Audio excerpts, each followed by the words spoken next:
Alright, kaweddemu. Mathias Mpuuga ssaako ne munywanyi Abed Bwanika ssaako ne munywanyi waabwe Nfanfe Sseggona byandiba ng'ebyabwe si birungi. Byandiba ng'ebyabwe bimaze okuba nga biwunzikibwa. Ngenda kuba nga mbikuwa olabe bwe basobeddwa ewaka ne mu kibira, olabe ebintu engeri gye bibatabuseeko bye babadde basuubira si balaba ku ssaawa zino gwe mukwano gwange ali eyo. Basajja bakulu batuddemu ne beewundaŋŋanyaamu nga bagamba tukoze tutya? Tuzzaako ki? Lwaki beekuba obwama? Lwaki beeraliikirira? Ngenda kuba nga mbikutuusaako. Oli ku Yugi Updates TV kw'osinzira okuba nga otuwuliriza gwe mukwano gwange ali eyampuliriza. Wabula gwe tannatweyungako okkirira wansi waliwo ekigambo subscribe kikooneko obeere ng'otweyungako. Abali mu diaspora mbalamusizaako nnyo, mukola kyamaanyi nnyo okubeera ku mutimbagano guno gwe mukwano gwange ali eyampuliriza. Abali emitala w'amayanja ntegeeza mmwe abali mu America, UK, abali France, abali China, abali Saudi Arabia, abali mu Turkey ssaako nammwe abali e Dubai, mukola kyamaanyi nnyo okubeezaawo amayengo gano. So kyenva mbatumirako ennyo nga mbakulisaayo nnyo mu kulonda kw'owamu okwa 2026 okwabaddewo ebbanga lye tukubye emabega g'omukwano gwange. Newankubadde ebintu tebyagenda nga tubadde tubisuubira, tekitegeeza nti nno tulina okubanga naffe amaanyi tuggwaamu. W'osituka w'omala okugwa ekigo oba olina okusituka. Wabula kyenjagala okutegeeza nti ekyokugwa si kikulu. Wabula ekyamakulu olina amaanyi agasitukawo. Abantu bonna bajja kukusaasira ng'ogudde, wabula ate w'onoolemerawo tebajja kukusaasira. Ebyo bya njawulo bitegeere. Ate n'ekirala ebigenze mu maaso mu kalulu si y'enkomerero. Si y'enkomerero. So tusituke tusobole okubeera nga tulwanirira nate ebyo ebigendererwa byaffe, tusobole okuba nga tubizza mu layini. Saagala kulisaayo ononsonyiwa okulandagga ennyo, naye ebintu gwe ky'oba omanya birungi si birungi eri baganda baffe bano Medad Sseggona ssaako ne Mathias Mpuuga, Abed Bwanika. Entabwe eva ku ki? Ngenda kuba nga ndikuseetulira. Tujjukira bulungi nnyo emyaka gye tukubye emabega, omwami ono Mathias Mpuuga ng'akyali mu kibiina, ng'akyaweereza wansi w'ekibiina ekya National Unity Platform ekikulirwa omukulembeze Robert Kyagulanyi Ssentamu. Era kyewaayo ne kironda Mathias Mpuuga agende okubeera nga ayingira okuba nga ye leader of opposition, omwe yafunira n'ebifo ebirala ebisava omwali obwa commissioner mu parliamentary seat ebeeramu ba commissioners baba 4. Wabula mu bano bonna kitwale nti nno Mpuuga yali abakulembeddemu. Entabwe eyo gye yatandikira gwe mukwano gwange ali eyampuliriza. Kigambibwa nti oluvannyuma lw'akaseera twalaba ng'ekibiina kye ekya Mathias Mpuuga kigenda mu maaso n'okumulumiriza nga bano abalala banne tebannaba kuba nga basungwamu olunwe. Ekibiina kyavaayo ne kirumiriza Mathias Mpuuga nga bwe yali yeetabye mu kukumpanya obutitimbi bw'ensimbi omwali akawumbi ka Uganda akali akamu. Njagala otuule owulirize.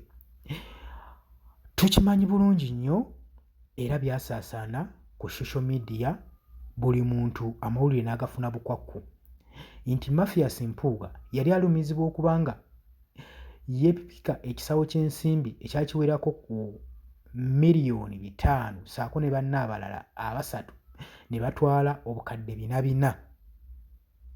Kino nno kibiina kyagala kyo tekigenda kugumiikiriza nankola eno, era ne kigamba Mathias Mpuuga agende mangu n'okwetonda azzeeyo omusimbi ogwo wabanga ayagala okusigala mu kibiina. Wabula ne bwankubadde byonna byayogerwa, Mpuuga yasooka kukkiriza, wabula n'oluvannyuma n'abakuba ekimmooni. Teyagendayo kwetonda, omusimbi teyaguzzaayo. Wabula ekibiina nga kiyita mukulembeze Robert Kyagulanyi Ssentamu kyali kyewaddeyo nga kimugamba nti manyi Mpuuga, w'obanga ensimbi zino kituufu waziggyeeyo zizzeeyo ffe ng'ekibiina tugenda kubaakinga, tugenda kukubeereramu. Zzaayo ensimbi otambuze emirimu gy'ekibiina. Kirungi nti ekibiina kigenda kusapootinga. Mpuuga teyawuliriza. Ebyaddirira kulaba mbiranye wakati w'ekibiina ekya National Unity Platform ssaako ne Mathias Mpuuga, Leader of Opposition, n'oluvannyuma obukulu ne bumuggyibwako ne balonda Joel Ssenyonyi okuba nga y'akulira oludda olwa ROP, Leader of Opposition. Tekyakoma okwo, ekibiina kyali kisazeewo okuggya Mpuuga ku bwa komisona, naye paaliyamenti neeyita mu mateeka n'ekugira Mpuuga okuva ku bwa komisona. Kitegeeza paaliyamenti yalina personal interest eri Mathias Mpuuga ku biki ebigenda mu maaso mu kakiiko akatuula mu komisona, mu bakomisoners bano abana. Newankubadde buli kimu kyagenda mu maaso, eyo ye yali enjawukana ya Mpuuga ssaako n'ekibiina ekya National Unity Platform. Okwo ne kugattibwako munne Mbuukire baaba w'embuukidde, Abedi Bwanika, omwo naye mwe baamuzingira. Wabula bano kye bataamanya nga bava mu kibiina nti bo babaddenga ttabi eritalina kye liyina ku muti, era nga n'ettabi bwe likongokako ne ligwa tekitegeeza nti omuti gugenda kugwirako. Beerabira nti nno baalinga kakoola akaali kengedde ku ttabi, nti bwe kakongoka ne kagwa tekalina kikakola ku muti. Bagenda mu maaso n'okuba nga balyeyita eryanyi ery'ekitalo, era ne bagenda mu maaso n'okuwenja akalulu nga bwe bateddewo competition ey'amaanyi wakati waabwe n'ekibiina ekya National Unity Platform. Twalaba ku kino nga ne Mathias Mpuuga avaayo akola ekibiina kye. Ekibiina kino ekyali kimanyikiddwa obulungi DF, Democratic Front, era Mpuuga kye yayiseemu okuba nga yeesimba ku bwa memba wa paaliyamenti omwaka guno gwa 2026, naye ekyennaku teyakomezeddwawo mu paaliyamenti, akalulu baakamukiise. Gw'omukwano gwange ali yampuliriza. Tujjukirako embajjukizaako emabega abaami bano nga bagenda mu maaso eri Masaka, Nnyondo Mutundwe ne Kabonera, bagenda mu maaso n'okuba nga bakuba enjiri yaabwe nga bagamba abantu b'omu constituency zaabwe baali batwala nti nze baali bakimanyi, baakitegeerako nti kati obuzibu bwe balina, challenge balina ya Robert Kyagulanyi Ssentamu. Era mu statement zaabwe baakola bwe bati nga banoonya sympathy, nga banoonya obuganzi eri abalonzi nti ffe tetuze kwesimba ku bukulembeze, ffe kye tubaagalako kwe kututwala mu paaliyamenti. Twagala just ba memba wa paaliyamenti, ffe tetunoonya ebifo bya bukulembeze olw'oluna nga banoonya kisa. Newankubadde abantu tebalina kye baabaddamu, naye ate baali bategeera, baali beekenneenya era nga buli kimu bakitadde wano mu mutwe. Oluvannyuma lwa Mpuuga erinnya omumukalirako ery'okubba ebitaano, lino nno erinnya lyakalira ddala. Gwe mukwano gwange kankubuulire, era lye lyatuusizza Mpuuga okuba nga tayingira paaliyamenti mu mwaka guno gwa 2026, kubanga ekintu kyamukalirako ng'ekyokusaaga. Ng'ovudde ku ebyo, obuyeekera bwonna bwe yakola tugezaako kumenyaamenya biki ebyalemesezza bano okudda mu paaliyamenti, nti bano bonna baalinnya gye gava. Bawalampa Robert Kyagulanyi Ssentamu n'ekibiina ekibalize okuva mu DP. Ekibiina ekyamufuula kikyali n'atandika okukitwala nga ekitaliimu. Abantu babadde bekkaanya bino era babadde nga abagamba nti ke kaseera musasulire bye mwakola. Newankubadde buli muntu adde amanyi Mpuuga w'amaanyi, atonzewo n'ekibiina, era nga basuubira nti ajja tteekawo entiisa ey'amaanyi n'ekyewuunyisizza eggwanga nga Mpuuga takomyewo. Bano abasatu omuli Medard Sseggona, Mathias Mpuuga ssaako ne Abedi Bwanika bonna baba bamezze ekigwo ekyowansi ddala, era paaliyamenti bagenda tandika giringirizaako bulingiriza. Oba okitegeera ekintu ekyo? So oluvannyuma lw'okubba ssente ezo ezabaviirako akabasa, Mathias Mpuuga n'atandika okuba nga atunula ndebere ng'embwa esudde ekyuma. Erinnya lyakala ne litandika okwonooneka. Newankubadde yakola ekibiina kino tekyamugasa. Ate kino kyamuleetera okuba ng'atunuulirwa ng'omuntu eyali atandise okuba nga addirira mu byobufuzi. So kino eky'ebitaano kirina engeri gye kyaddikirayininzaamu political career ye gye yali azimbye okuva emabega emyaka n'emyaka. Kankubuulireko, okuzimba erinnya kintu kizibu nnyo era so si kyangu. Wabula ate okulisaanyaawo kaba kantu katono nnyo k'okola. So obwesimbu n'amazima. Nabagamba nti nno kalakita zammwe zijja bayambako nnyo, talenti zammwe, kubanga teri abadde tamanyi Mpuuga nti ali talented mu byobufuzi. Kale kino mukiyiga okuva na leero nti talenti esobola okuyamba omuntu okutuuka wonna gy'ayagala okutuuka, naye ate ekimukuumirayo era ekimuggyayo ze characters. Characters ze za Mpuuga ze yeeyisaamu ng'ali mu kibiina ze zaamuggyayo era ze zimuze ne mu paaliyamenti. So ekintu kitandika okukulondolawo otyo ng'okitwala ng'ekyokusaaga. So ng'ekintu kyali kitono nnyo, Mpuuga okuvaayo ne yeetondera ekibiina, ssaako n'abawagizi b'ekibiina kino ekya National Unity Platform, n'asobola okuba ng'akomawo ku political landscape eya Uganda, n'asobola okuba ng'addamu okulabibwa ng'omusajja naggwano. Kubanga Mpuuga be bamu ku ba opposition abali ku ludda oluvuganya gavumenti abaali basobola okuba nga bakakkanya ku gavumenti, naye political career ye yagiyiwa buyiyi bw'atyo. Simanyi oba tuli wamu? Nagambye dda nti oli ku Yugi Updates TV kw'osinzira okuba nga otuwuliriza. Kakati ekibiina kya National Unity Platform bwe kyabiraba ebyo byonna nga Mpuuga ne banne bagenze maaso n'okweyisa bwe batyo, abamu ku bano baasigala baatendinga meeting z'ekibiina omwali Medard Sseggona, naye nga wajja tujjukira bulungi tewali yali amunyega, ng'ajja n'atunula n'amala n'addayo. Kutuukiriza mukolo nti nno yatendinzeeko mu meeting emirimu gy'ekibiina gye si lwakuba nti ammibwa kaadi, naye ekyennaku era kaadi yamala n'emummibwa. We yammibwa kaadi yasalawo yeesimbewo ku bwannamunigina oluvannyuma lw'ekibiina okulonda Mathias Warukagga.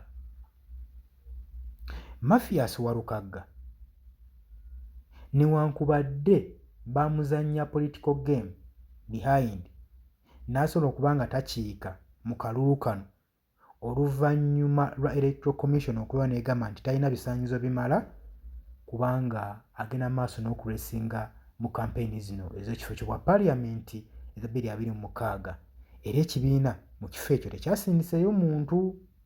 Kakati kino twali tulowooza nti kigenda kuwa Sseggona enkizo ey'okuddamu okuba ng'awangula ekifo kye, naye wuwa agaasaaka ge gattula. Kaakati gwe mukwano gwange ali eyampuliriza wano we njagala otegeerere, ekibiina kitwalibwa ng'ekinsonga ennafu, naye ensonga y'amaanyi nnyo. Wansi kasita bakusongamu olugalo baba bamaze okulaba nti nno yes gw'osaanidde okuba ng'otuula ku kifo ekyo. Byonna ebibadde bigenda bibaawo paaliyamenti okuvaayo n'esazaamu Mathias Warukagga okwesimbawo, abangi baagamba nti nno bino byonna Medard Sseggona yabadde abizannya yali emabega waabyo. Sijja bigendamu nnyo, naye kyenjagadde obbatangaaza nkulaga mu ensonga we yava okuba nga bano tebazzeeyo mu paaliyamenti. Date we baamuzannyira wewa we baabuusa amaaso, we ba underestimatingira ekibiina kino ekya National Unity Platform, we ba underestimatingira amaanyi g'abantu. Kakati ekibiina bwe kyabiraba ne kivaayo ku Mpuuga nga kimaze omulangirira nti takyali mmemba, newankubadde ye yali asigala akaayana ng'agamba ye mmemba wa kibiina kya National Unity Platform. Ekibiina kyatuula wansi ne kinoonya omuntu ayinza okuyimirirawo okudifiitinga Mathias Mpuuga mu kifo ekyo, wabula kyasalawo ne kironda omwami ono Javiera. Kigambibwa Javiera yali asomyeko ekimala, ng'era political ambition ze ne career ze zimuwa omwagaanya okudifiitinga Mathias Mpuuga era we kyabadde guno omulundi. Era twalabye nga Mathias Mpuuga bamumegga ekigo nvuunula bibya. Nkugambye Parliament agenda kuba alingizaamu nningize. Kaakati Kimaanya Kabonera eyabadde etwalibwa Abedi Bwanika naye yameggeddwa enkoona n'egwa era munnakibiina kya National Unity Platform kya Patrick Kuteesa ono nno ye yawangudde ekifo ekyo. Nkugirawo okulaga maanyi ga kibiina nti singa kiba kikusonzeemu olugalo ate era singa kiba kikuvuddemu guyinza okwetwala ng'ow'ekitalo naye ng'amaanyi n'amafuta gonna ogalesse, masannyalaze ng'ogalesse. Okitegeera? Newankubadde okuzzaayo emabega katono, Mpuuga bwe baamala okuba nga babba 1.7 billion twayita service award, yamala okugabana omusimbi ogwo ne bafa commissioners, baatandika okulaba ng'ensonga ebamezze nnyo.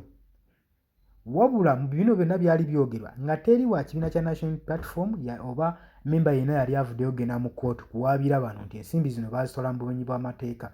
Omanyi kye baakola? Abaami bano okuggyawo saga eyo baagenda ne beeropa mu Parliament era ne balaga nti omusango baguwangudde, so nga teri yabaloopa mu Parliament be beetwalayo bokka. Kikulaga ki? Kyakibalumiriza. Ate gye buvuddeko omwaka guno nga guggwako twawulira nti baagabanayo biliyoni endala zaali 5. Ebyo oyinza obba tewabimanya bulungi naye obanga weekumira ku UG Update TV amawulire ago twagabatuusaako. So nkulaga obunafu lw'abantu bano. Omanyi bagamba nti omuzira afiira watono. Omanyi nti enkejje yasumattuka ennyanja ne maana efiira mu luwombo?